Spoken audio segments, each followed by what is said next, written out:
Како што веќе напоменавме, 21 март, сабота, значи утрешниот ден, е меѓународен, односно светски ден на повеќе работи, веќе кажавме, една од нив е и меѓународен, односно светски ден на лицата со Даунов синдром. Токму затоа направивме една линковска комуникација со Јамболка Димитрова, председател на Сдруженијето Трисомија 21 Скопје. Добро ви утро, секој утро. Јамболка, дали се слушаме? Да, се слушаме. Добро утро и до вас во студиото и гледачите на вашата телевизија. Поздрав. Благодариме. Прво да ви честитаме унапред. Утре е меѓународен ден на лицата со Даунов синдром. Какво е значењето на овој ден за вас? Ово е, знаете, како што кажавте, меѓународен светски ден за лицата со Даунов синдром, во кој треба целата позитивна енергија на лицата со Даунов синдром, нивните родители, нивните поддржаватели, да се обедини и да пренесе една порака до останатиот свет дека на овие лица им е потребна љубов, прифаќање, инклузија и остварување на нивните човекови права и права како што ги имаат сите други луѓе. Тоа е ден за подигање на свеста, нели, во обкружувањето, во градинките, во училиштата, каде што ќе се разберат овие лица и да се изгубат предрасудите што постојат за нив. Да, ни го кажавте значењето на овој ден за вас, за Сдруженијето и за воопшто на сите лица со Даунов синдрома. За какви подобрување на статусот на токму овие лица со Даунов синдром се борите во овој момент? Ние како Сдружение и како родители, нели, на лица со Даунов синдром се залагаме во повеќе сегменти за подобрување на нивниот живот и тоа од секако треба да бидат офатени во раниот развој, а тоа е рехабилитацијата што треба да биде офатена уште во после раѓањето на децата, која сега мислам се уште е оставена родителите да си ги бркаат тие активности кај ќе најдат слободни термини за логопедски дефектолошки третмани. Според мене, спрема нас треба тоа да биде како една задолжителна обврска и за родителите и за институциите, каде овие деца ќе бидат благовремено третирани за да што после еден добар логопедски, дефектолошки, физикални третмани, ако се потребни, овие деца утре ќе бидат поспремни за понатамошното образование, односно понатамошното школување и инклузијата во училиштата. Тоа е едната област. Втората област следи, нели, образованието. Донесени се законските, нели, на хартија сите закони за да се овозможи инклузија на овие лица и во градинките и во образованието. Меѓутоа, тука не е само доволно да влезат децата во паралелките, да седнат и толку да се заврши. Тоа може на тој начин само да добијат во делот на социјализацијата, како што и до сега. Меѓутоа, многу треба да се работи во делот сега во иднина на подобрувањето на образованието.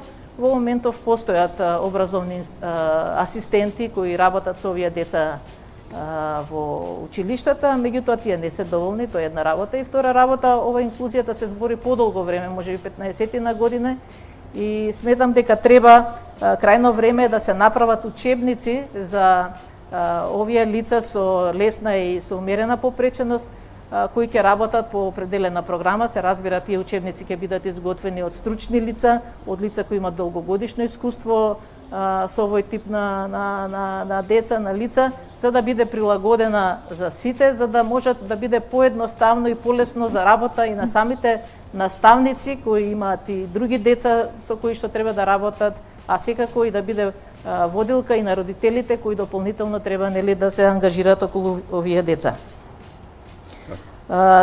Исто така битна работа е, нели, после завршувањето на образованието, сметаме дека државата и институциите треба да посветат поголемо внимание на овие лица, затоа што тие по завршувањето на образованието едноставно како да немаат обврски каде понатака да одат.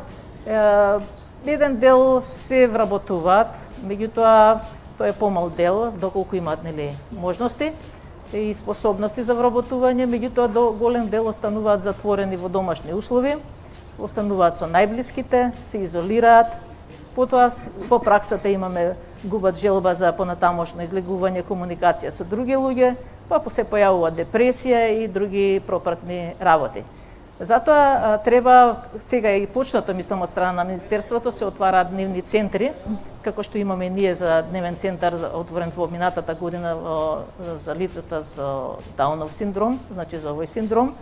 И тие лица треба, еве и апел да ги посетуваат овие дневни центри во кои треба да има програма за нивно анимирање, за нивно стекнување на одредени навики кои што ќе им треба понатаму за самостоен живот во иднина и да си олеснат себе си како и на блиската околина. Секако во овие институции треба да бидат дополнително ангажирани специјални кадри кои ќе работат и со оваа категорија на лица кои се постари, да речеме, од 20 години па и од 26 години. И во овој момент би кажала дека лицата со 26 години едноставно како лицата со Даунов синдром после 26-та година како да не постојат. До 26 години имаат пак одредени некои бенефиции, меѓутоа после 26-та година тие здравствено немаат ослободување од партиципации и такви работи.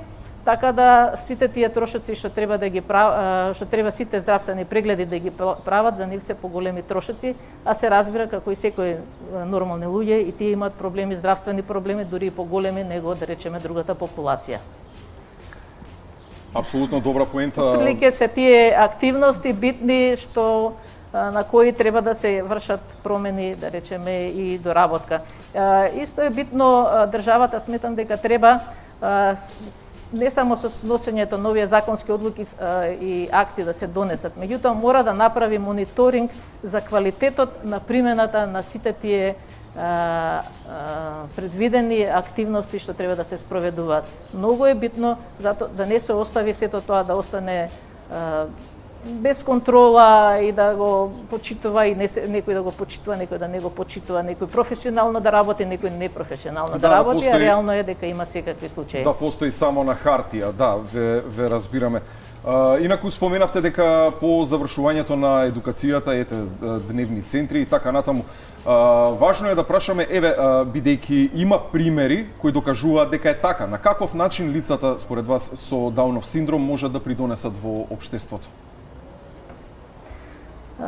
Видете, они се како и сите, нели, како целата популација различни. Меѓутоа имаат лица со Даунов синдром кои имаат капацитет да бидат вклучени во процесот, да речеме, да бидат запослени за вработување, значи, и да извршуваат одредени активности, тоа имаме случаи такви, што се вработени и што си ги извршуваат своите работни задачи, се разбира, мора да бидат тоа активности што ќе бидат прилагодени на нивните можности и треба да им создадат едни услови, похумани услови за работа, за да немаат после здравствени проблеми. Меѓутоа, има одредена категорија на лица што можеби нема да можат да се вклучат, да речеме, во овие процеси, меѓутоа, секако државата треба да наоѓа начини за нивно ангажирање, дали тоа повремено ангажирање, дали анимирање, како што кажа, во дневните центри, меѓутоа, секако тие не треба да седат дома во затворени дома, само во кругот на фамилијата. Да. Има една работа што може од овие деца да се научи. Тие се по природа